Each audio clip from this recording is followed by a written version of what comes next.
అంతర్జాతీయ దౌత్య రంగంలో కీలక పరిణామం చోటు చేసుకుంది. అమెరికా, ఇరాన్ మధ్య జరిగిన చర్చలు సక్సెస్ అయ్యాయి. వైస్ ప్రెసిడెంట్ జేడీ వ్యాన్స్ నేతృత్వంలో ఇరాన్ ఉన్నతాధికారులతో స్విట్జర్లాండ్లో జరిగిన చర్చలు అత్యంత సుదీర్ఘంగా 36 గంటల పాటు కొనసాగాయి. ఈ చర్చల్లో 4 ప్రధాన అంశాలపై చర్చించి సానుకూల నిర్ణయం తీసుకున్నారు. అంతర్జాతీయ వాణిజ్యానికి అత్యంత కీలకమైన హార్మోజ్ జలసంధిని ప్రస్తుతం తెరిచి ఉండడమే కాకుండా భవిష్యత్తులో కూడా అది నిరంతరం తెరిచే ఉండేలా చూసేందుకు ఒక బలమైన విధానం ఏర్పాటు నిర్ణయించారు. మధ్యప్రాచ్యంలో శాంతిని నెలకొల్పేందుకు ప్రాంతీయ కాల్పుల విరమణను పక్కాగా అమలు చేసేందుకు సరైన కార్యాచరణ రూపొందించారు.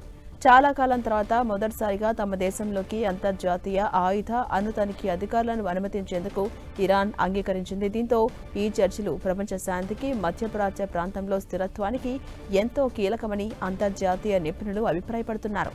మరోవైపు 2 దేశాల మధ్య ఏర్పడ్డ ఉద్రిక్త పరిస్థితులను తగ్గించే లక్ష్యంతో జరిగినటువంటి ఈ ముఖాముఖి చర్చలు ముగియడంతో America vice president JD Vance return అయ్యారు.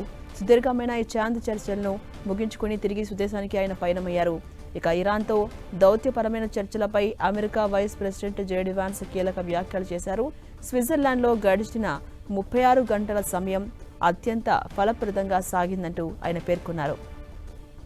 ఇక ఈ చర్చల ద్వారా అంతర్జాతీయ భద్రతకు సంబంధించి 4 ప్రధాన విజయాలు సాధించినట్టు ఆయన వివరించారు.